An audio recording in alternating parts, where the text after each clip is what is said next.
Kia ora everybody, and welcome back to my channel. Today we're going to be talking about firearm safety, specifically firearm safety as it's taught in Canada.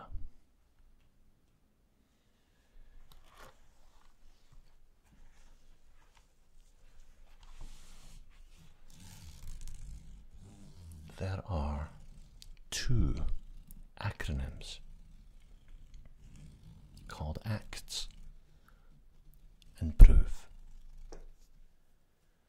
that anybody in Canada who wishes to obtain a firearms license needs to learn. And the idea being that if you follow these acronyms, if you follow the steps, then there's absolutely no reason why anybody should get hurt, inadvertently or accidentally. And while we're going through this, we're also going to try to make some ASMR sounds. Hopefully something that'll be pretty chill. So, ACTS and PROVE. What's that all about? Well, ACTS, A-C-T-S, stands for A. Assume. Always assume that the weapon is loaded. Now I know it's not loaded, but I'm going to assume that it is.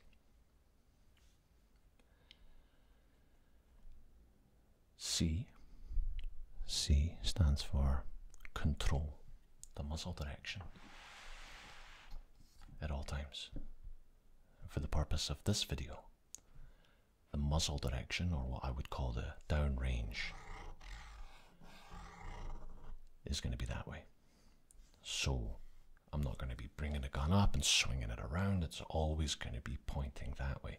I will rotate it, but I will keep it pointing that way the whole time. The safest direction that I think is best.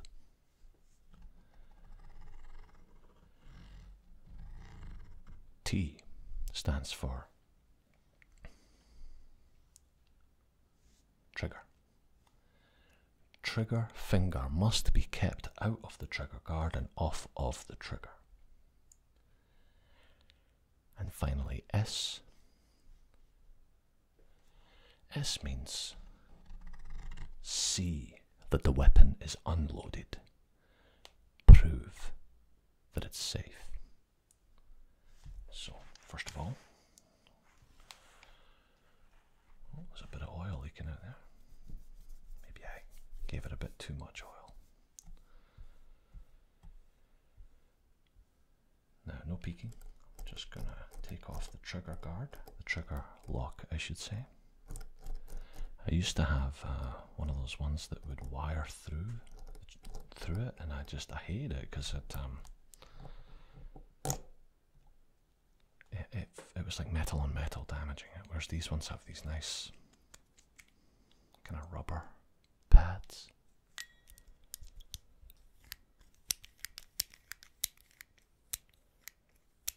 And hopefully that makes a very satisfying ASMR clicking sound.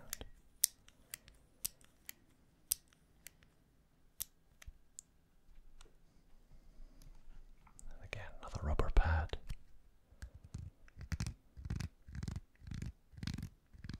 Keep it all nice and scratch free.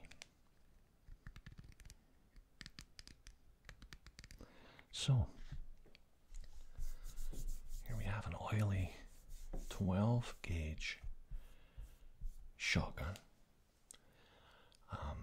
Before I get on to what PROVE stands for,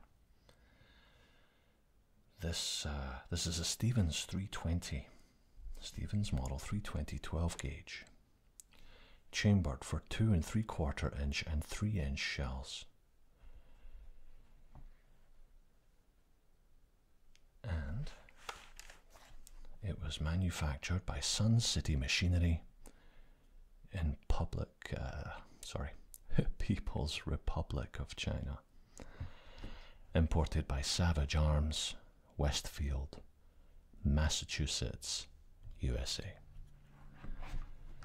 I believe, and perhaps somebody can correct me if I'm wrong, but I believe this weapon, like many shotguns, whose copyrighted original design is now out of copyright, out of protection, which means anybody can basically make a shotgun if they want to.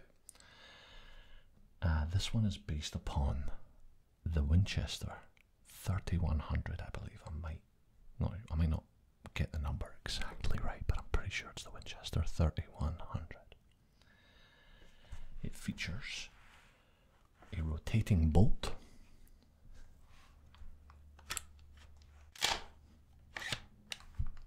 which goes in and locks the shell in place. My other shotgun, which is a Remington, doesn't have a rotating bolt, and I noticed that the carriage, the bolt carriage, I think it's called, you know, it just seems, it's not loose, but it just doesn't seem to be quite as solid as this one, despite this one being the Chinese model, and the other one being made in North America, which is a beautiful weapon. It's made of wood, it's gorgeous, but it's actually a bit too long for the camera. I think it's a 26-inch barrel, and this one has I believe it's a 20-inch barrel. I feel like, generally speaking, this is a more practical, easy to use shotgun if you want to head out to the range and fire off a few shells. So, yeah.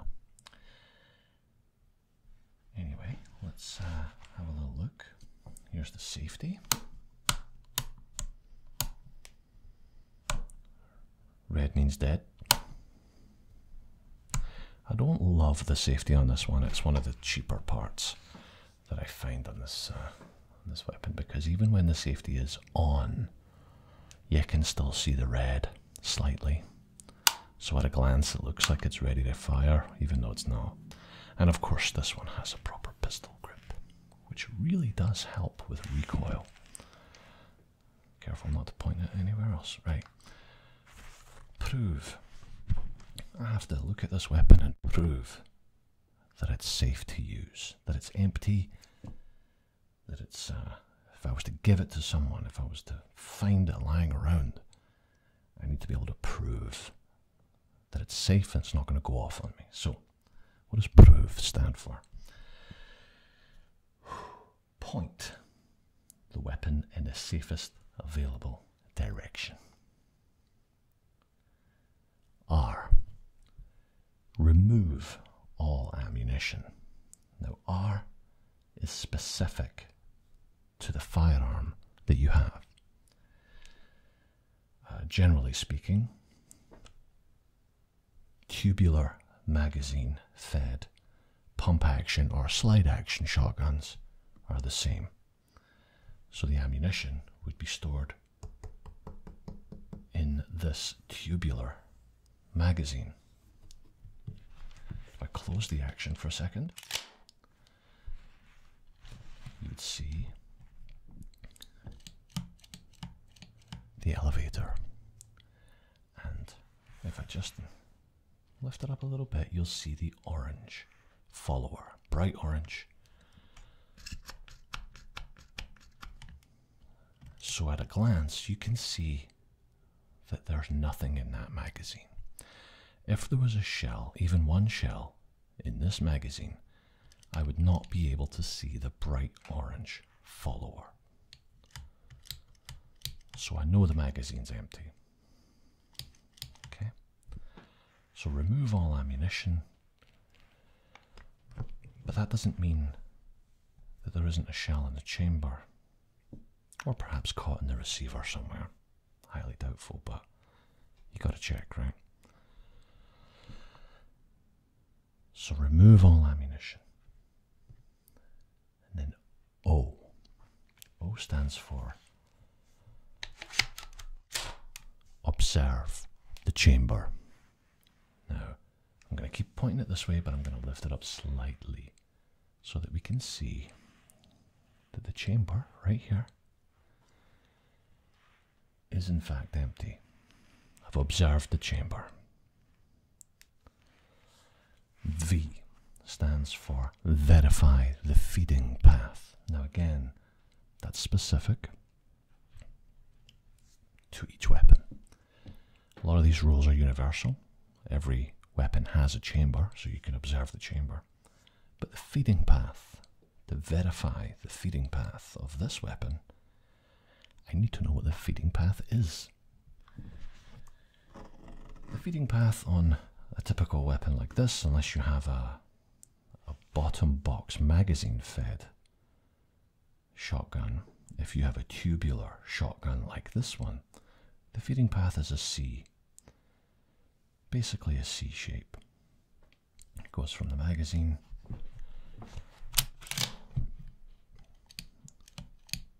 onto the elevator,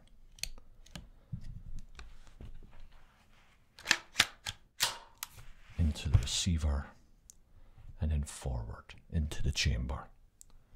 And I can see by looking at the chamber, the magazine follower and the elevator, and inside the ejection port of the receiver, that there is nothing in there. So I can confidently say that I have verified the feeding path. Now the last part, the E, I find to be a little bit, I wouldn't say controversial, but the last part, E, stands for examine the bore. Now, this is the barrel. The end of the barrel is called the muzzle, and the interior diameter of the barrel is the bore. Now, when I took the class, the way they taught us was you got to look down the barrel of the gun. Now, I know this gun's empty, I know it's fine. And call me maybe superstitious or something, but I just don't really want to look down the barrel of a gun ever. I feel like, you know, you just don't want to take any chances with that. Not that anything's bad's going to happen with this particular firearm, but if you get into the habit of looking down the barrel of a gun, perhaps you do it in the wrong order and one day something goes wrong. So I was taught a slightly alternative method of checking the bore, and I'm going to do that right now by going to get my flashlight, which I left over on my desk, so just hold on 1 second.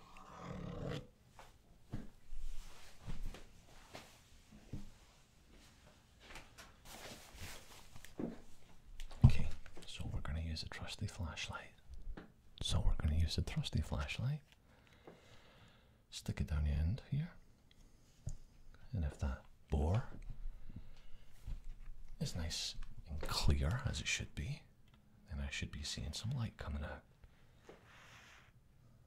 which I can. It looks pretty clear to me. I don't know if you can see that on the video, but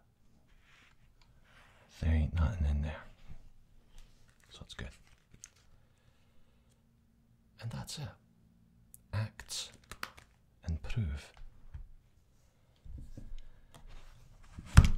Once you know your acts and prove, you're a long way to passing the course.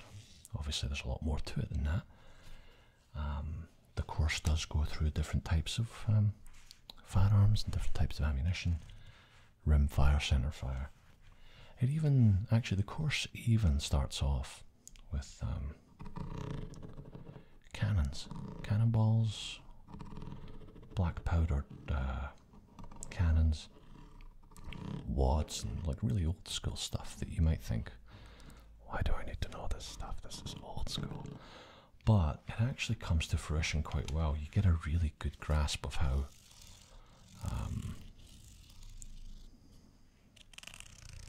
black powder fired old school muskets and stuff, and how they evolved into this. So yeah, that's the lesson part. Now let's see if we can make some pretty cool sounds.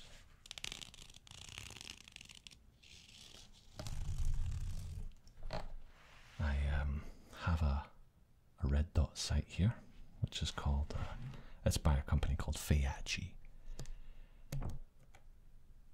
And I have to say, you probably don't need it. You don't need it on a shotgun, because these things are not exactly the most accurate. But I think it looked cool, and I wanted to just try it out. I wanted to see how it worked, and I have a laser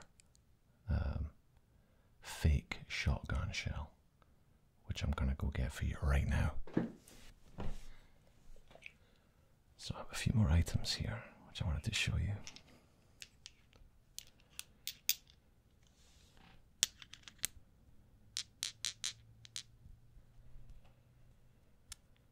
This is my laser, which I need to open the batteries for it.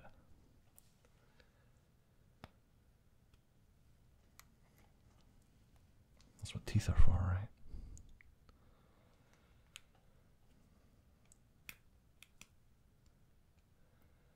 Come on.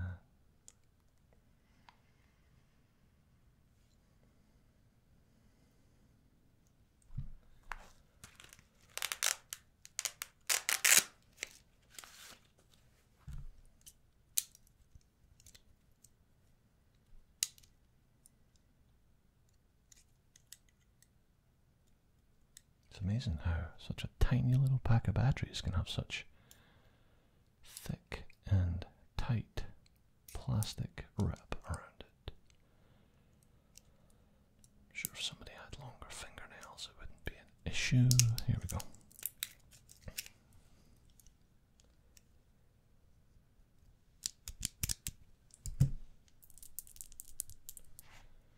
Let's pop this in. I'm going to show you what this looks like, assuming I get the polarity, the polarity the right way around. I'm pretty sure it's that way. Let's see what it does. There's no on or off button with this thing. You just have to put the batteries in. There it goes. And then we have a laser. Why do we have this laser?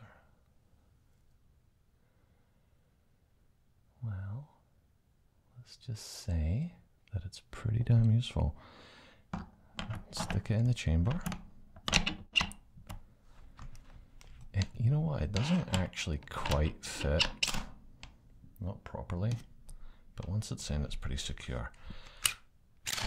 This doesn't close fully with this particular laser for some reason. But now you can see there's a laser. Can you see that on the video? Yeah. Okay. And then the trick being, as that laser is pointing out wherever it points, you then take this fella and just line it up to the laser. This thing has, well, you know what? I've proved that the weapon is safe, haven't I? So that means I can move it. I normally wouldn't move it, but I'm going to move it for the purposes of the video, so that you can see what we're doing here. If I put it to number 11, which is the brightest,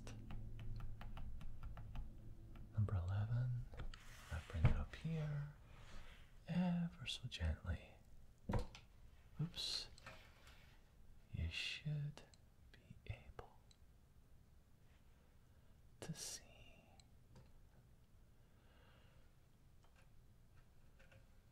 Or maybe not see my red dot. And then so basically you have to unscrew these if you want to adjust the windage and the elevation. I believe this is the elevation, up and down, windage, side to side.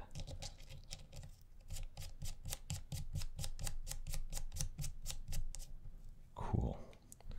Now we're gonna pop open. We know for sure that the ejection port works just fine. And done with the laser now. So we can...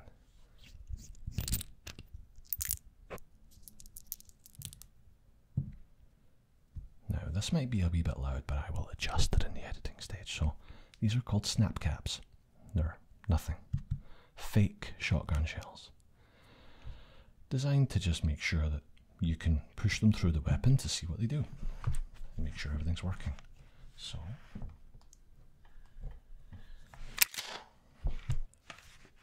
Alright, so let's do the snap caps.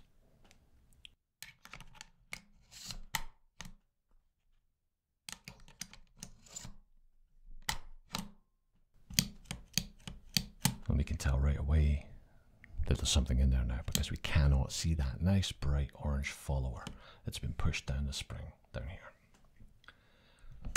Safety on.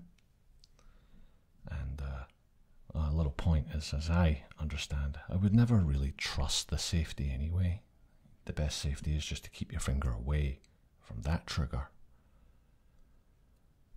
until you're ready to fire. Now, we're going to watch the feeding path as this shell goes onto the elevator, up into the receiver and into the chamber. So let's see if we can actually catch that process on video. There it goes. Second one is ready to go, and the other one is now in the chamber ready to fire. Now this is a dummy round, there's nothing there, it's just made of metal and plastic. Safety off. Fire, eject. Load the second round. Fire, eject. Oops. Well, normally I wouldn't be holding the gun like that, except for the fact that there's a camera right there. So those work. We know the feeding path works. Yeah, it's very oily in there. I took it to the range last week and I got a couple of jams, and then I realized I hadn't actually oiled it. I may have gotten a little bit overzealous with the CLP. All-in-one formula to service your firearm. Cleaner, lubricant, preservative. The only thing I don't like about this stuff is its droplets. I feel like they should make one. Oops. I feel like they should make one with a spray. Probably do, I just haven't seen it. It's got this silly little nozzle. And it's just droplets. I don't know if that's good for the skin. Who cares? Alright. What else do I have to show you? The last thing is this. What is this? Now, for the Americans watching, yeah, I don't know what the rules are. I mean, I know it's in Canada, it's federal. Everybody, no matter where you are in Canada, goes through the same process, gets the same license. If I was to show my license to somebody in the opposite end of the country, in the Pacific Coast, their gun license will look just like mine.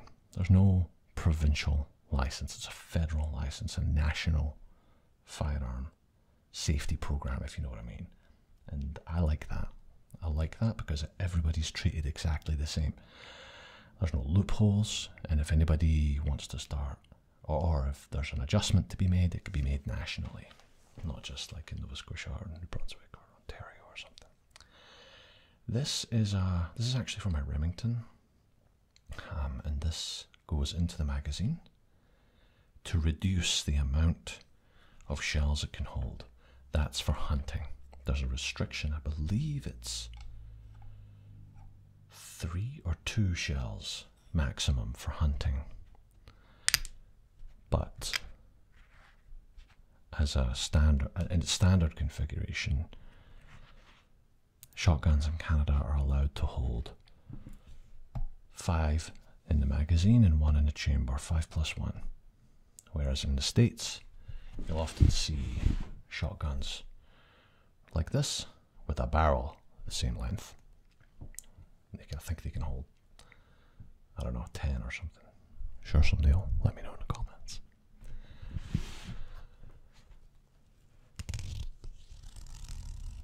But there you have it. Act and prove. Canadian gun safety. And hopefully some nice ASMR sounds for your relaxation and enjoyment.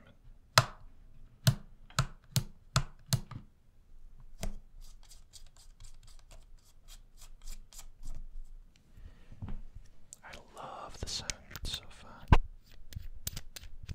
Yeah, I love sounds like that.